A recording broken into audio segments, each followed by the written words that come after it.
Buongiorno a tutti, se volete cominciare ad accomodarvi, fra 2 minuti iniziamo con quello che forse è il talk più inaspettato di tutti, un talk di sole donne, a parlare di vino e a parlare di grappa ancora di più. Io lascio la parola a Laura che modererà l'intervento, buon ascolto. Grazie mille Fabio.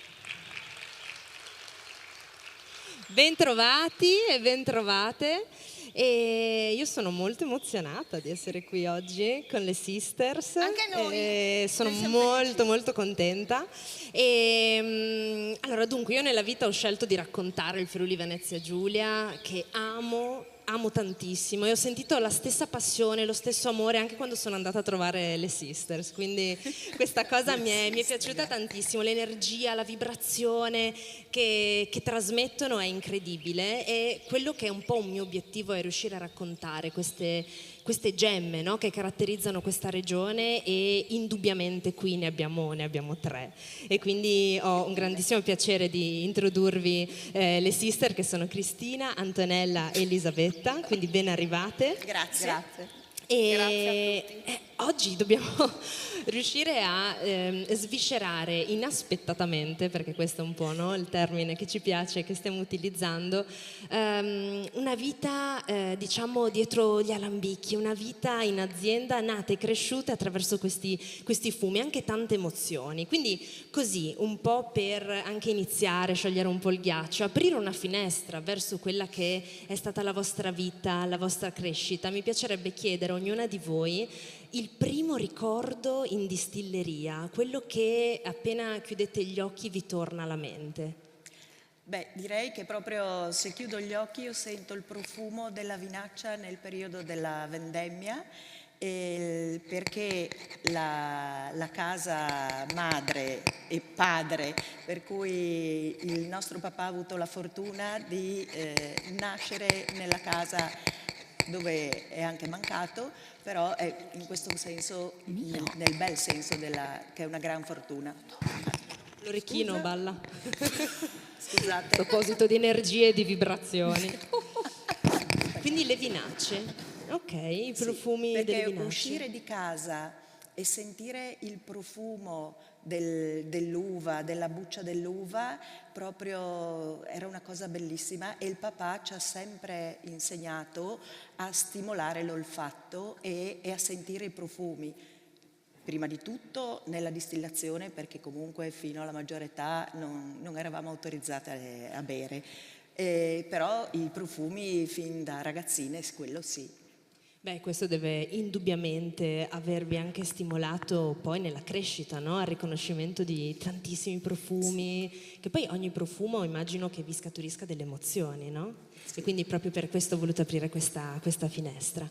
E tu invece che ricordo hai come primo, Antonella? Ovviamente come Elisabetta il profumo più ancora della vinaccia, proprio della distillazione, è un profumo particolare che per noi è odore di casa proprio. E la casa, come ha già detto mia sorella, era adiacente alla distilleria, e noi abbiamo sempre parlato di grappa e sempre sentito parlare i nostri genitori di lavoro, e una delle cose, quando ero bambina, io ho sempre avuto difficoltà ad addormentarmi, ed ero molto preoccupata perché sentendo sempre parlare da grande loro distilleranno e faranno la grappa, io ero preoccupata perché dicevo ma io non so distillare, e questo pensiero qualche volta insomma diventava anche un'ansia, tanto è vero che come sono diventata grande è stato naturale, come per le mie sorelle, imparare a distillare, un po' perché anche il papà non è che ci chiedeva volete venire, dovevamo aiutare come in tutte le aziende familiari. Ed era bello stare in mezzo, cioè per noi è casa, stare in mezzo agli alambicchi, stare in mezzo alla vinaccia è veramente sentirsi a casa. Poi avevamo anche sempre il cane, prima quello più piccolino, poi è arrivato anche il cane lupo, il pastore tedesco, e c'erano sempre queste vinacce, il cane anche si divertiva, ci andava in mezzo in quelle una volta distillate, c'erano i vapori, i profumi, e sì, e questo per noi è casa. Che bello, grazie. E per te, Cristina?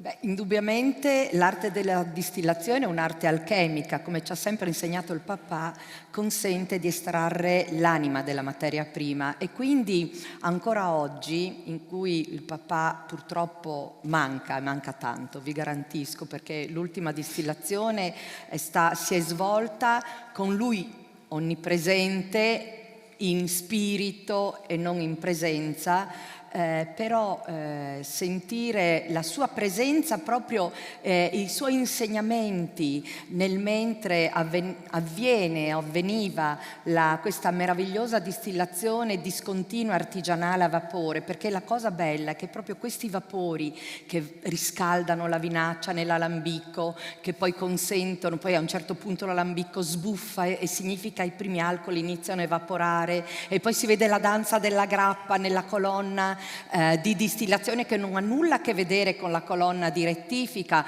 ma è laddove il distillato perde le impurità per salire verso l'alto, in qualche modo emulare quella che è, diciamo, l'essenza o che dovrebbe essere l'essenza della nostra vita, quella di migliorarci, di tendere sempre a un qualcosa che ci rende migliori, come ci ha insegnato il nostro papà Benito, e poi vederla sgorgare dalla campana di vetro, in cui è molto importante essere in assoluto stato di attenzione, perché il taglio della testa per poi selezionare il cuore, eliminare la coda, è basato solo sulla competenza dovuta al know-how che il papà ci ha trasmesso e sulla capacità di cogliere delle sensazioni olfattive, visive, perché è basato sul profumo, è basato su come la grappa esce da questa campana di vetro, la sua velocità di uscita, la sua gradazione alcolica. Quindi è veramente un processo antico, un rituale che ci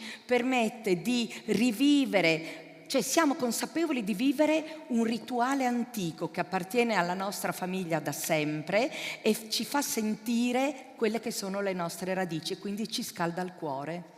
Ma che bello! No, ma è così, e vi invitiamo tutti ovviamente a venire a trovarci, perché viverla in prima persona è un'altra cosa rispetto a sentirla raccontare. Io questo lo confermo, perché essere stata lì, quindi in presenza, vedere, sentire anche e vedervi voi all'interno delle vostre mura ha un sapore che è indubbiamente diverso, e poi si riesce veramente a capire anche tutto questo che vi è stato trasmesso. E vi è stato trasmesso, e anche per fortuna mi viene da dire, qui davanti a voi avete un vertice tutto femminile, che se ci pensiamo, per quello che è l'ambiente della distillazione, che tradizionalmente, no, è un mondo maschile, noi parliamo di innovazione, parliamo di flow, no, tanto in questi giorni, eccolo, no?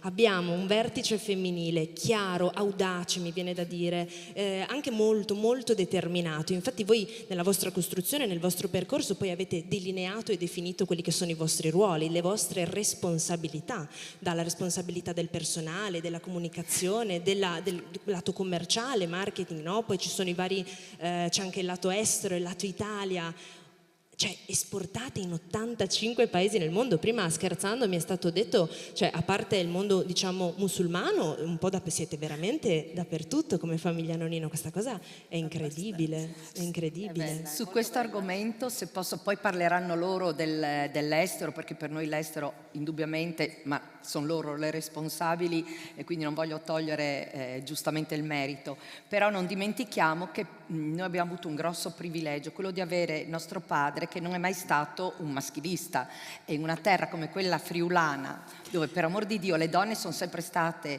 una realtà importantissima, che sostenevano tre lati di una casa, però erano sempre in qualche modo dietro, no? Dietro all'uomo. Il papà, avendo avuto la sfortuna di rimanere orfano di padre piccolo, ha sempre avuto questo esempio della propria mamma, che ha gestito la distilleria, che all'epoca non bastava per portare avanti la famiglia, per cui alla distillazione della grappa lei abbinava la trattoria, ed era una cuoca straordinaria, e abbinava anche la creazione di straordinari liquori, quindi l'arte liquoristica, che indubbiamente era influenzata da questa grande capacità di gestire gli ingredienti. E quindi questo è stato sicuramente un'esperienza determinante per dare spazio anche alla mamma, per cui il binomio Benito-Giannola è stato così straordinario perché mio padre si è sempre occupato dell'aspetto produttivo e non ha mai sofferto del fatto che chi era la protagonista nella comunicazione era la nostra mamma, e quindi questa abbinata è stata veramente vincente. Poi tutti e due perdutamente innamorati del loro lavoro, capaci anche di trasmettere questo grande amore a noi. E si sente tutto, che poi noi parliamo di realtà, diciamo, con un vertice femminile, ma un altro elemento che secondo me è molto forte, che si percepisce, è che siamo arrivati alla 6ª generazione, voi siete la 5ª generazione e in quanto tale siete 3 sorelle che gestite attualmente un'impresa a livello familiare al giorno d'oggi, perché proprio prima parlavo di numeri, proprio per intendere l'importanza, la capacità anche, no, di coinvolgimento di eventuali persone esterne. Invece voi questa coesione l'avete voluta mantenere, e quindi qua torno un po' indietro, quindi torno un po' al vostro passato, alla vostra crescita, e quando parliamo di famiglia solitamente parliamo di valori, quindi volevo chiedervi quali sono i valori che i vostri genitori vi hanno passato e che ora vi portate avanti, che portate avanti nel vostro ruolo poi anche imprenditoriale. Beh, io Vai, chi vado. ha piacere. Secondo me di fondamentale tutte e 3, ma tutto il nostro nucleo familiare, e io includo anche la 6ª generazione, cioè gli 8 nipoti. Dobbiamo ringraziare i nostri genitori Giannola e Benito perché proprio ci hanno trasmesso il valore della famiglia, di una famiglia un po' diversa, diciamo, dal classico, una famiglia azienda, per cui in questo siamo molto simili alla maggior parte delle piccole e medie aziende italiane. Però normalmente, proprio perché è difficile trovare un 100% di donne, siamo state cresciute senza una differenza maschio e femmina, e Non abbiamo c'erano. Non c'erano, è vero, No, infatti non anche sappiamo, i non dipendenti, c'erano. no? Sì. Parliamo, no, di la maggioranza dei dipendenti, giusto? Ecco, sì, anche sì. questo è interessante. Sì, al 70%. 70% donne. E questo secondo me ha aiutato anche in modo molto naturale a scardinare le teorie anche del mondo commerciale, cioè dove nelle aziende tendenzialmente si sacrifica un membro della famiglia che segue il commerciale, uno la produzione.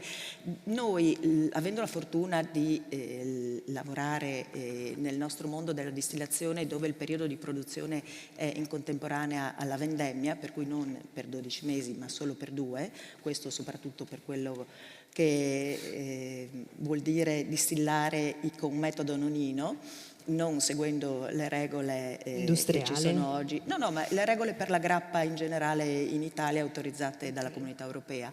Ma proprio per questo ci tengo a sottolineare il fatto che tutte e 3, essendo donne, abbiamo desiderato avere una famiglia, abbiamo desiderato avere dei figli, per cui è stato diviso il ruolo, i vari lavori e anche l'estero in modo molto improbabile e non da manuale, però stiamo dimostrando che sta funzionando, per cui una parte di estero tocca a tutte, e forse anche il bello, perché comunque Cristina in qualche modo oltre l'Italia va anche in Svizzera, in passato andava in Austria, va in Francia, a Monte Carlo, per cui voglio dire un po' di estero ce lo facciamo tutte quante, e questo aiuta anche quando facciamo le riunioni, perché viene un po' da sorridere, i nostri CDA sono più delle riunioni familiari, però stiamo migliorando. Infatti deve essere stiamo molto migliorando, adesso stiamo litigate cercando di darci durante le queste regole.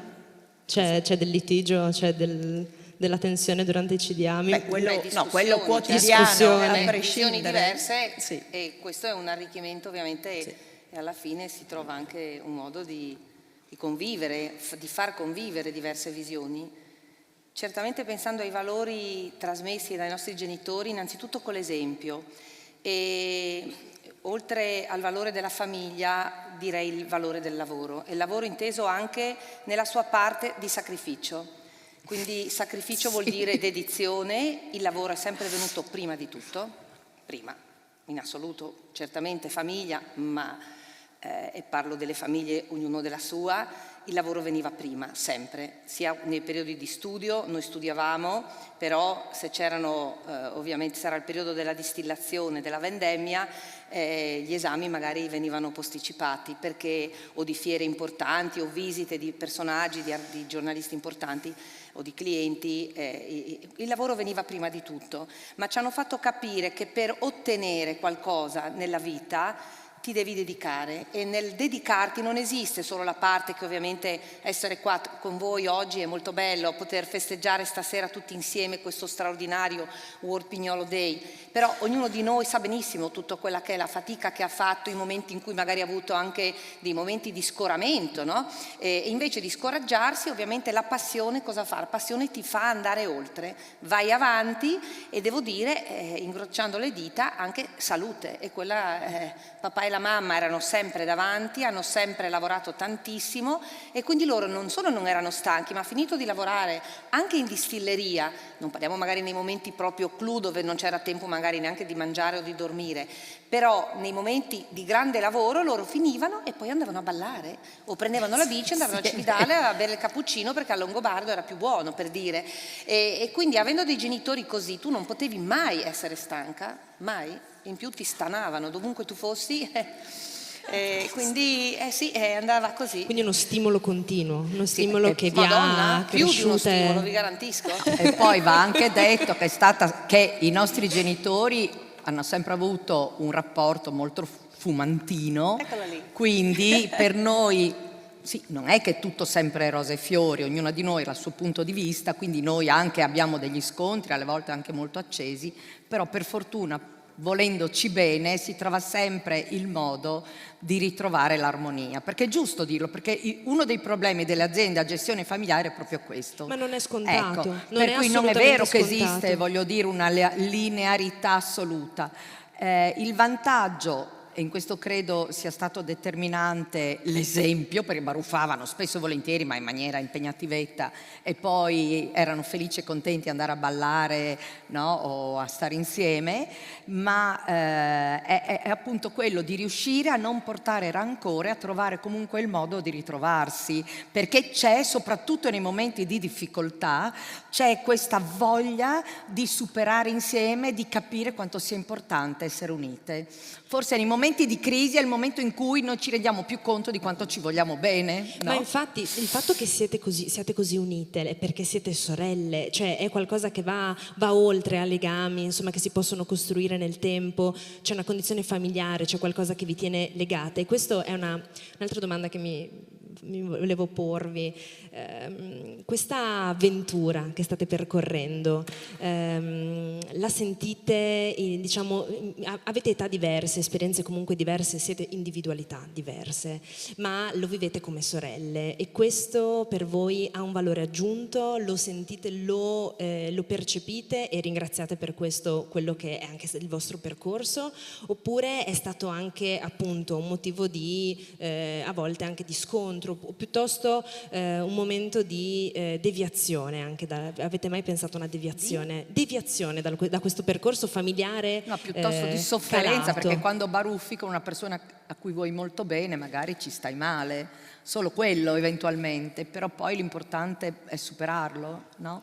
Perché quando parliamo di azienda familiare Se ci si vuol abbiamo bene, dei ci si vuol vincoli, bene. no? Proprio di rapporti, di Però legami. penso che proprio perché siamo comunque molto diverse l'una dall'altra, l'unione fa la forza, perché con due genitori così una non poteva, doveva solo soccombere. Ed Sì. è questo il motivo. Sarei secondo stata me, per io cui che ero la siamo rimasti- primogenita, quindi ringrazio Dio di avere le sorelle. Per cui potevamo solo unirci Sì. per sopravvivere. Ecco. No, è vero, su Ma questo è vero. potremmo portare testimonianze. Ma Beh. se posso aggiungere, devo dire che proprio la grappa è quella che ci lega, c'è poco da fare, Sì. cioè la grappa è un membro della famiglia, guai chi ce la tocca, noi la facciamo, la amiamo, è proprio una passione, e questo è il legame che ci unisce, che l'abbiamo vista e sentita, diciamo, fin da bambine. È veramente quello che ci unisce peraltro a questo mondo così ricco, così anche meraviglioso, perché ci lega a tutto quello che è il passaggio delle stagioni, quindi questo legame con la terra, con la tradizione, con la nostra regione, ma anche con i viaggi, no? Parlavamo prima del fatto di andare in giro e di sentirci profondamente europee, italiane, ma profondamente friulane. E poi il premio Nonino, che ci ha dato, sono dei momenti che ti danno un tale arricchimento personale e di gruppo che veramente ti dà un'energia per andare avanti per tutto l'anno. E infatti io qua mi lego, perché tra premio Nonino, premi Nobel, scrittori, persone che sono passate a casa vostra, mi faceva piacere chiedervi qual è stato l'incontro per voi più sorprendente, che vi ha lasciato, che avete piacere anche a citare in questo momento, che vi ha lasciato quell'emozione particolare che non riuscite proprio a dimenticare.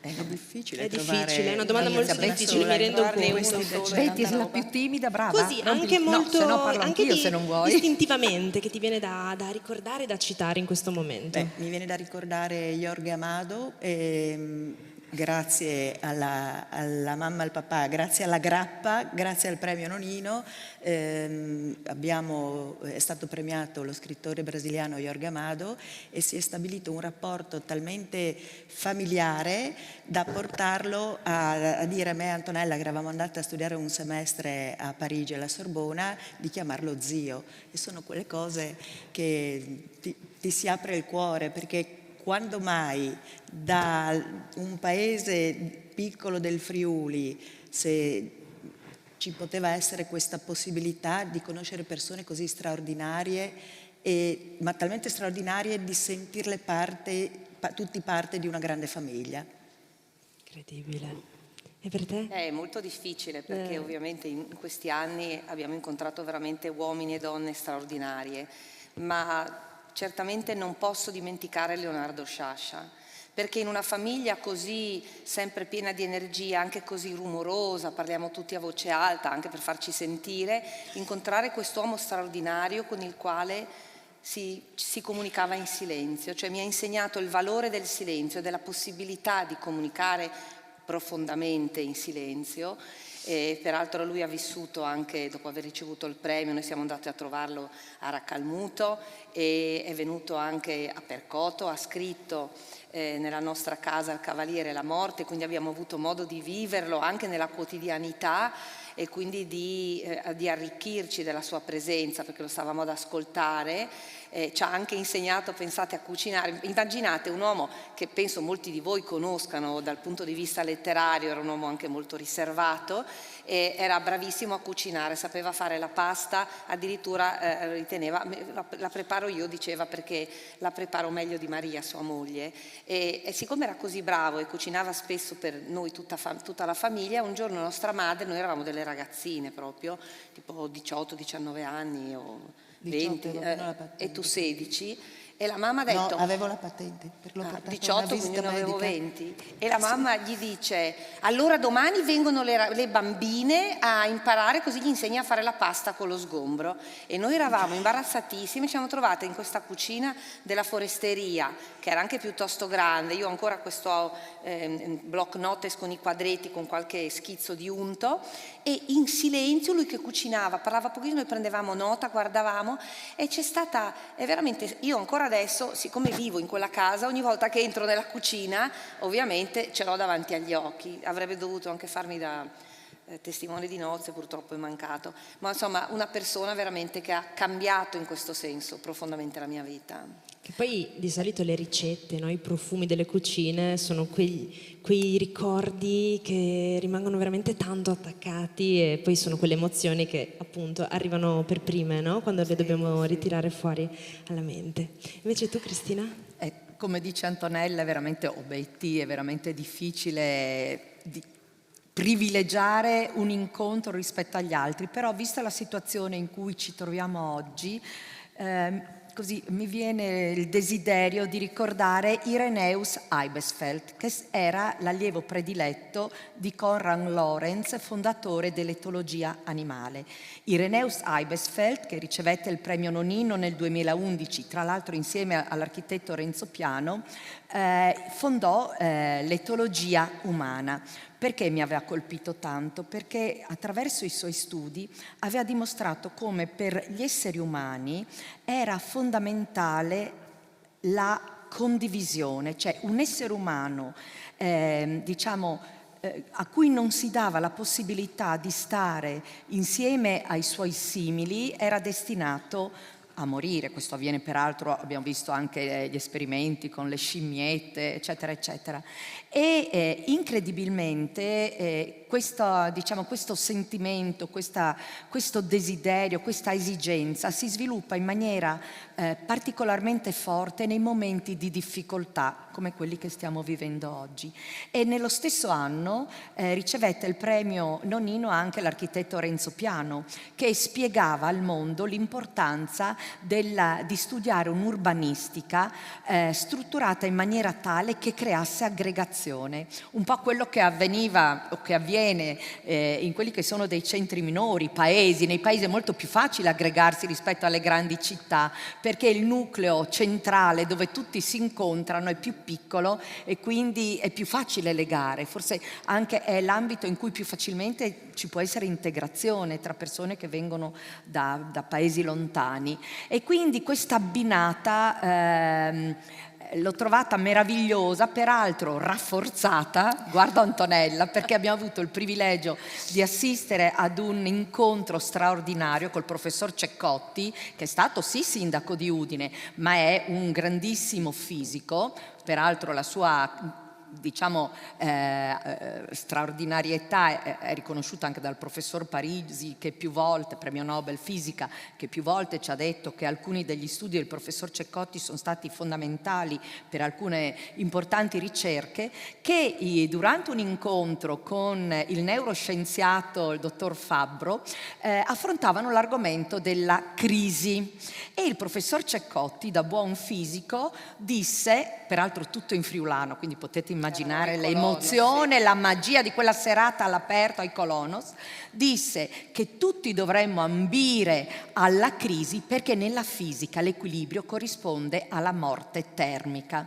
Dall'altro lato, invece, il neuroscienziato spiegava come la crisi serviva a creare proprio la capacità dell'essere umano nel creare relazioni, empatia, accoglienza nei suoi simili. E credo che ancora una volta, in un momento terribile come quello che stiamo vivendo oggi, siano dei messaggi molto importanti che ci fanno anche ben sperare. Quindi non guardiamo solo l'aspetto più negativo, che ovviamente dobbiamo combattere, ma speriamo che quello che sta avvenendo ci aiuti a scoprire, come dice Papa Francesco: in questo momento in cui sono malato mi rendo conto di quanto sia assurda, ancor più assurda la guerra, questa cosa qua.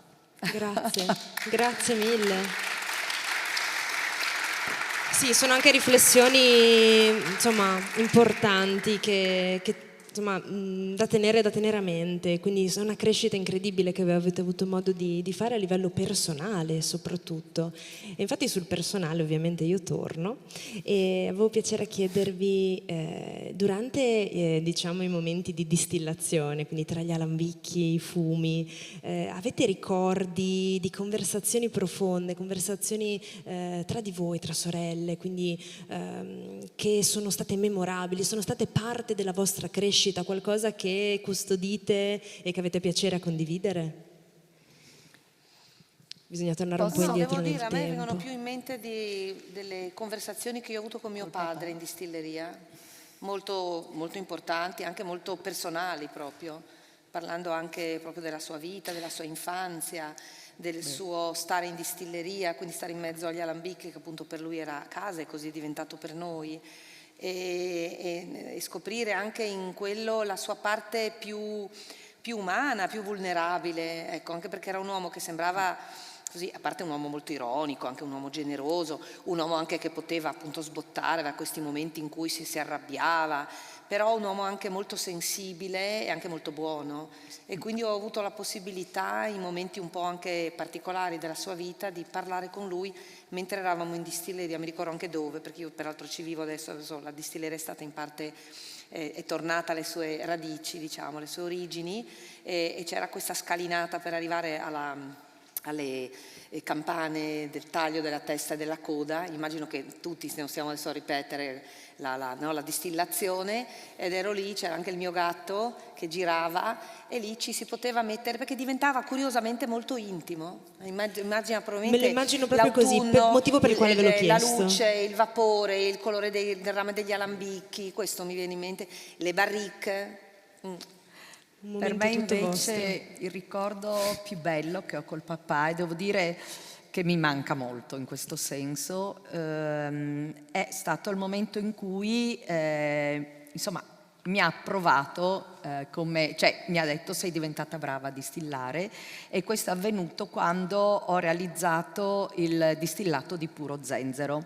Lui questa è tra l'altro un'idea di mia madre che ama molto lo zenzero, e il papà aveva detto dai Giannola adesso basta, ogni giorno una nuova, perché è vero, la mamma è sempre che rilancia, non è mai contenta. Rilancia. Il papà per certi versi insomma era più una persona che ti dava soddisfazione e non ti dava questa ansia da prestazione continua, anche se si metteva sempre in grande discussione sul risultato ottenuto. E quindi a quel punto ho detto provo a farlo io, ed è stato un percorso meraviglioso fin dalla ricerca della materia prima, perché il papà ci ha sempre insegnato che per ottenere un distillato d'eccellenza era fondamentale partire da una materia prima eccellente. Noi abbiamo la fortuna di avere presenti degli importantissimi fornitori conferenti della nostra vinaccia, cioè se la Grappa Nonino è così eccellente è perché abbiamo la fortuna di acquistare le vinacce, le più belle aziende vitivinicole della nostra terra, perché il 95% della nostra grappa è ottenuta dalle vinacce delle uve friulane. Appunto in questo percorso ho avuto l'opportunità di iniziare ad approfondire come fosse, cos'era lo zenzero. Ho scoperto che esistono 90 tipologie diverse nel mondo, che aveva queste grandi proprietà anche afrodisiache, soprattutto nel mondo orientale, quindi anche a un certo fascino. Di che anni stiamo parlando? Com'è? Quanto tempo indietro nel tempo andiamo? Era l'anno 2018 la prima 2018. sperimentazione. Okay. E devo dire le prime 2 produzioni non hanno dato il risultato sperato, perché abbiamo capito che era fondamentale trovare quello zenzero. E la cosa meravigliosa è che in questa ricerca abbiamo trovato un altro visionario come noi, come soprattutto il papà e la mamma, un agronomo che è amico peraltro di famiglia, che ha voluto accettare una sfida ed è diventato il primo produttore di zenzero origine Italia, per cui noi abbiamo oggi l'opportunità di distillare una materia prima veramente straordinaria, prodotta nel nostro paese, in terra siciliana, vulcanica, in cui le serre sono alimentate dall'acqua calda, riscaldata appunto dall'Etna, quindi anche, voglio dire, molto affascinante. E in quell'occasione il papà mi ha detto sei diventata brava, e io devo dirvi il vero che per me è la più grande soddisfazione che io abbia avuto nella mia vita lavorativa. Niente mi ha gratificato come questo riconoscimento, perché come dice Antonella, tutte noi abbiamo sempre avuto questa preoccupazione di non essere all'altezza, no? Del nostro maestro. Di non essere all'altezza, scusate, no. No, io invece sì, ma io avevo paura di non essere all'altezza. No, di non conoscere, e quindi per poter fare devi prima conoscere. Vabbè, ognuno lo vive e a poi modo devi suo. fare. No, perché no. Vabbè, ognuno ha la sua percezione, per fortuna siamo diverse. Comunque c'è da dire ognuno è fatto che deve dedicarsi, deve imparare, conoscere e sì, e dedicarsi. se arriviamo Per a me è certi stato livelli importante c'è la tanta conferma, ricerca, tanta ricerca, abbiamo parlato di metodo, Certo, ma l'abbiamo abbiamo già detto parlato, questo, io lo do quindi per dato, certo. assolutamente, quindi comunque dietro c'è un lavoro incredibile e al lavoro insomma sì, arriva la soddisfazione quando c'è il riconoscimento, però bisogna dire che ognuna di voi ha messo sicuramente tantissimo per arrivare dove Ma siete certo, arrivati. del resto Ed è il nostro continuo, know-how no? questo. È continuo, è una pensare ricerca mai di essere continua. arrivati. Cioè, E questo bisogna penso che sia un continuare grande sempre segreto e penso nella che sia ricerca. arrivato da qualche parte, questo Sicuramente. che vi sia stato suggerito Poi da comunque non qualche c'è parte. pericolo che, voglio dire, ci autoconvinciamo di essere bravissime, perché c'è quella signora là che quotidianamente mette in discussione tutto, quotidianamente. Ma come si fa ad innovare quando la tradizione è così importante? Quando si ama quello che si fa, quando Sì, è vero, ami brava. quello che fai. Io posso parlare per alcune cose che ho così amato profondamente, viaggiando nel mondo e vedendo che sono andata molto anche verso il Far East oppure in UK e vedevo che facevano i cocktail e portando la nostra grappa che è meravigliosa ho cominciato a vedere ma perché, perché no, perché sì. Si cominciava a sperimentare e vedevo che la gente rimaneva felice, contenta, convinta di quello che stava facendo e da lì siamo veramente noi partiti già dal 2007 a proporre la grappa nei cocktail e vediamo che quando tu metti passione, amore, conoscenza ovviamente, no? Ci deve essere sempre professionalità, preparazione, continua ricerca perché uno deve continuare a crescere. La ricerca e la crescita, che sia personale, che sia aziendale, non è mai finita ovviamente, però se tu ami quello che fai ti viene naturale perché la soddisfazione e il desiderio di far amare chi ti viene vicino, nel nostro caso se parliamo del nostro lavoro, è quello che Cristina, Elisabetta, io col papà e la mamma facciamo da quando siamo ragazzine, no? Ma a proposito di mixology, voi avete sperimentato insomma con i vostri cocktail qualcosa che è stato diciamo che potete trovarmi un cocktail vostro preferito? Beh, ce ne sono più Il, di uno, ovviamente. numero Ma uno, per quello esempio che vi siamo piace di più, partiti- quello che per voi è anche più rappresentativo. Per me sicuramente il paper plane, perché io essendo la più friulana delle tre, cioè la più, Cosa vuol dire la più friulana? introversa, quella che somiglia più al papà di carattere rispetto a mie sorelle, devo dire che mi sono ritrovata una mia posizione, una mia soddisfazione seguendo negli ultimi 30 anni il mercato americano e negli ultimi 5-6 con mia nipote Francesca, la figlia di Cristina, e vedere quello che era il mercato americano per la nostra azienda alle origini, quando ho cominciato a frequentarlo e dove siamo arrivati. E soprattutto perché è un mercato dove la nostra presenza più importante è con il nostro amaro nonnino quintessenza, legato comunque alla ricetta del nonno Antonio del 1933 e proprio perché Giannola e Benito hanno rivoluzionato il mondo della grappa e dal 1973 si sono dedicati anima e corpo alla pura distillazione. L'amaro, che al tempo si chiamava Amaro del Friuli, era considerato un cugino, diciamo, perché bisognava essere concentrati sempre e solo sulla pura distillazione, mentre in questo noi tre sorelle, sempre l'unione fa la forza, perché abbiamo potuto far conoscere l'amaro nonnino quintessenza prima. Era già conosciuto in Friuli Sì, e a venduto casa. solo in Friuli, ma non c'era stata la possibilità di farlo conoscere altrove e questo è potuto accadere solo perché Torniamo all'innovazione. all'estero Giannola e Benito venivano poco. Papà praticamente mai, per cui ci si trovava, o perlomeno io mi sono sentita libera di fare quello che mi veniva meglio, quello che pensavo, che ritenevo giusto, e a spingere, sostenere un prodotto che comunque era di famiglia, comunque storico, che in Friuli, in Italia non potevamo sostenere come avremmo voluto. E la cosa bella è stata, secondo me, oggi soprattutto arrivare ai tempi moderni, ai tempi di adesso, e vedere come l'amaro non toglie nulla alla grappa, né la grappa toglie nulla all'amaro, ma non solo Gianola e Benito hanno fatto tutto, e dovremo essergli grati eternamente, non solo noi in famiglia, ma anche nella categoria, ma anche noi sorelle abbiamo dato un bel contributo alla nostra azienda. Grazie.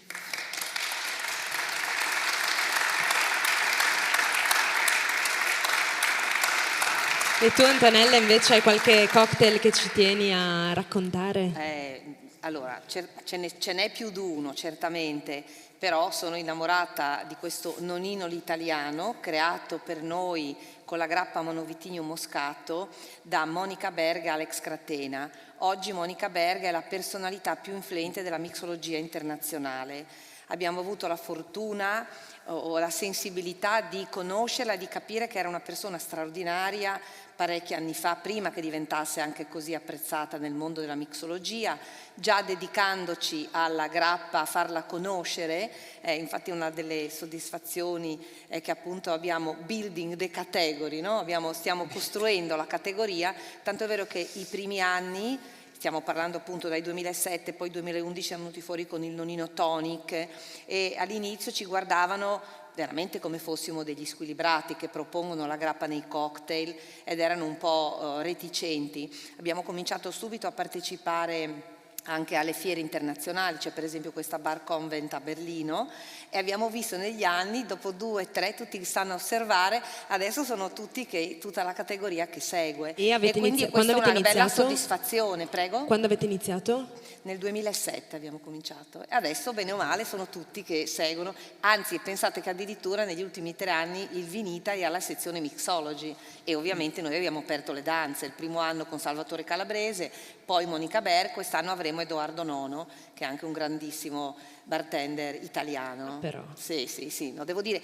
la cosa bella è che è molto creativa, per cui anche i bartender si possono esprimere tutta la loro creatività e la loro anche conoscenza, perché la cosa affascinante, a parte che adesso si parla tantissimo di cocktail, ve ne sarete accorti, e anche quando andate al supermercato c'è la sezione dove ti vendono tutte le attrezzature perché cominciano a farli a casa, eccetera. Certo, anche c'è stato il periodo del Covid, ma la cosa bella è che quando tu incontri un bartender che diventa sempre più apprezzato o famoso, ti accorgi che dietro c'è grandissima conoscenza, preparazione e anche tanto lavoro, anche lì, cioè non esiste ambito o categoria dove tu arrivi solo con tutto quello, anzi questa Monica Berg, se uno la segue su Instagram spesso ti fa vedere, lei finisce all'1 di notte, poi dall'1 alle 3 è pulire perfettamente, perché ha questo anche banco particolare che ha ideato,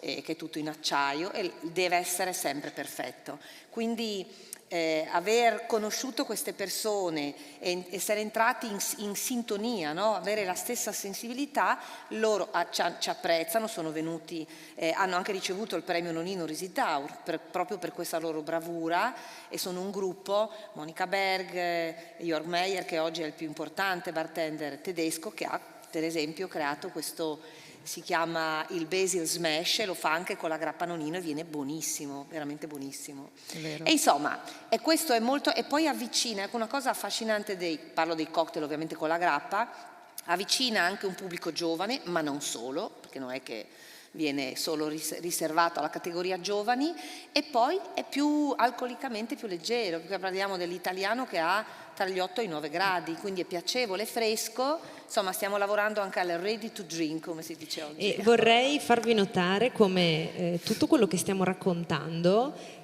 sia in qualche modo inaspettato, perché anche questo è stato inaspettato, no? Come arrivare a fare i cocktail con la grappa. Sì, credo che tutte le È bellissimo innovazioni, questo filo conduttore che c'è, penso anche ai ritorna. nostri genitori, tutte le cose con la passione, col desiderio, con l'amore di far apprezzare fondamentalmente il lavoro e quindi quello che fai, la grappa, inaspettatamente però, no, dicono tante volte inaspettato, no? La fortuna, no? È quella cosa che ti coglie quando arrivi preparato al momento giusto. Inaspettatamente arrivi al momento, ma devi essere preparato.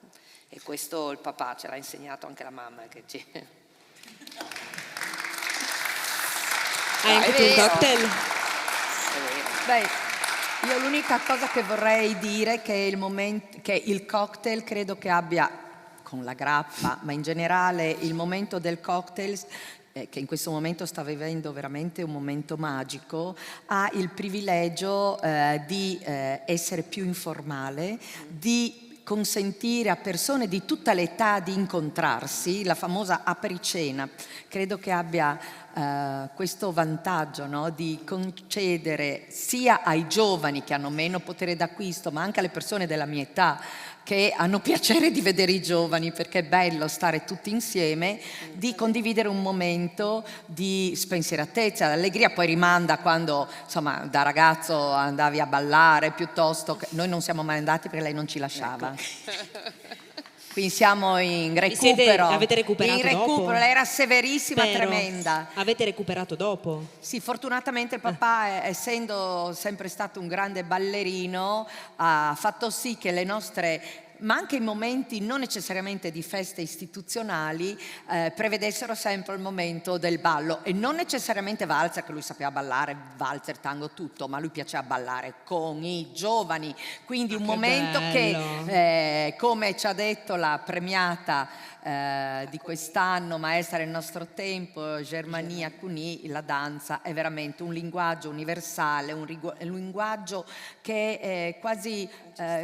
Antonella è più brava di me perché segue il premio Nonnino e usa le parole, però in qualche modo nasce da dentro, un po' come la poesia, ti tocca il cuore, è comunque è un'espressione di libertà, un'espressione dello stare insieme, di sentirsi uniti, e essendo il papà friulano, e qui insomma siamo quasi tutti, a parte qualche eccezione, friulani, papà, io non ho ricordi del papà che mi abbia abbracciato, perché lui era, da buon friulano, molto pudico nei sentimenti. Quando, con i piccolini, anche io l'ho visto con i miei figli, quando erano molto piccoli, allora sì, gli piaceva avvicinarsi, toccargli la testolina, anche sentire il loro profumo, perché i bambini hanno un profumo meraviglioso, e poi nel tempo il nostro modo per dimostrarci il bene che ci volevamo era quello proprio di ballare assieme, per cui ogni occasione era buona per poter stare insieme e condividere questo momento veramente meraviglioso. E quindi insomma, io bello quando come dal posso cocktail siamo ballare arrivati sento al il papà ballo, vicino, incredibile. sì, tanto vicino. Bene, grazie mille. Io vorrei chiudere con il nuovo capitolo che è la nuova grappa Crumono Vitigno, no? Pignolo. Ah, sì, eccola, e quindi eccola. chiudiamo in grande. Grazie. Chiudiamo in grande e vorrei chiedervi di descrivermi questa grappa con 3 parole, una a testa. Provate a... No, io delego lei perché è più brava. E allora deleghiamo Antonella. Antonella, Innanzitutto, raccontaci allora, questa grappa, come degustarla soprattutto, quando e come. Rubiamo due minuti. La prima, dobbiamo ringraziare i nostri genitori, Giannola e Benito, perché nel 75 hanno istituito il premio Risid Daur per salvare Pignolo, Schioppettino, Taccelenghe e la ribolla gialla in purezza nel colio, perché era obbligatorio mescolarla, ma insomma questo è un altro capitolo. E da lì loro non solo hanno istituito il premio, ma hanno anche iniziato l'iter burocratico per ottenere il riconoscimento, che è arrivato poi nel 78. E dopo così tanti anni dobbiamo ringraziare Ben, e che noi chiediamo che venga qui, se non ci fosse. che venga qui con noi. Vieni Ben. E dove... beh, vieni, ti prego. Sì, bene. Non puoi... Perché noi la non puoi non producevamo, esserci. ma abbiamo dovuto sospenderla perché non riuscivamo ad avere un quantitativo Una massa minimo critica. di vinaccia, Crumono, Vitigno, Pignolo per poter fare Quindi una questo produzione. straordinario Quindi Dubliner bravissimo. che è Dublin, arrivato da ormai, Dublino, da E poi Dublino. dobbiamo ringraziare insieme a Ben tutti i vignaioli, credo molti presenti perché un po' chi li ho visti, straordinari, e che peraltro li ricordiamo anche, e questa meravigliosa associazione che sei riuscito a realizzare. In Friuli? Sì, bravissimi, siete bravissimi, è una cosa Non è bella. facile in E per Friuli, dire il vero, io lo confesso, quando ovviamente si parlava di grappa Pignolo io ero più piccola e non è che bevessi con quella frequenza, per cui per me è stata una riscoperta, è straordinaria. Stasera avremo l'occasione di assaggiarla insieme. E devo dire che appunto ci siamo riuniti, ecco ce n'è, no? Fabio, ci sono, Laura, sono qua insieme e abbiamo fatto le riunioni per capire come raccogliere, perché è stato un evento, quindi grazie a tutti voi che insieme a Ben ci avete permesso di nuovo di proporre questo vitigno Questo meraviglioso. nettare pazzesco. Il vino è stupendo, quindi grazie dal Brave. cuore, veramente. Ancora una volta l'unione fa la forza! Bravissimo. Allora un aggettivo inaspettata. Ah, bene, lo aspettavo. Grazie. Grazie. Legatissima. Siccome pensiamo al vino Pignolo che è a Bacca Rossa, tutti, allora, ce ne possono dire tre cose. Innanzitutto fare scusate, le non volevo. dovrei, ma tanto bene, peraltro chi si presenta a distillare è Cristina, quindi posso essere anche, come si dice, un complimento che non faccio a me stessa, mi considero nel gruppo, ma in questo caso la distillata Cristina. Distillare una grappa da uva da Bacca Rossa elegante è molto difficile. Vi invito, qualcuno di voi anche viaggia molto anche a altre parti, penso per esempio al Piemonte, è difficile. Le grappe da vitigno di Bacca Rossa di solito sono un po' più quella roba lì. Ecco, lo dicevamo anche col papà. La grappa Novitigno Nonino Pignolo è elegantissima, Elegante. sì, è quasi vellutata. Io direi stasera la scopriamo insieme. Che meraviglia. Perché veramente c'è più che nel cuore. Grazie a tutti. Li vedo con la luce contro. Grazie. Grazie. Ecco che c'è anche Laura, Fabio anche, no? Chi c'è? Perché io non li vedo bene qua. Ringraziamo con la luce. ringraziamo la famiglia Dov'è il Nonnino presidente perché dell'associazione? L'ho intravisto? Vieni con noi! Mamma mia! Dai! E mi hanno detto, mi raccomando, sono Eccoci!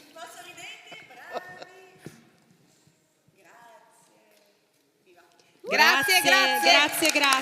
Rimanete qua perché c'è un altro talk, di non scappare. ragazze vi ringrazio da parte dell'associazione. Celiberti vi omaggia di questo acquerello molto interessante. Che meraviglia! Chiaramente Celiberti è un amico dell'associazione e anche della famiglia Nonnino. Chiamiamo anche la mamma, però. Sicuramente tocca. la mamma deve venire qui perché è giusto che ci sia. Timida. Bellissimo, veramente. Gianno, ti tocca. The Legend, vieni. Direi cara. tutto delle Nonnino, ma no, la parola timida non penso che faccia parte del Guarda, vostro anche il colore vocabolario. Stiamo tutti belli vicini.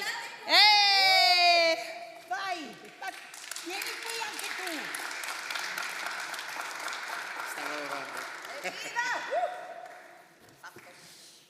Bene, grazie mille. Grazie. Grazie davvero. Ottimo. Grazie. A questa sera, Grazie mille.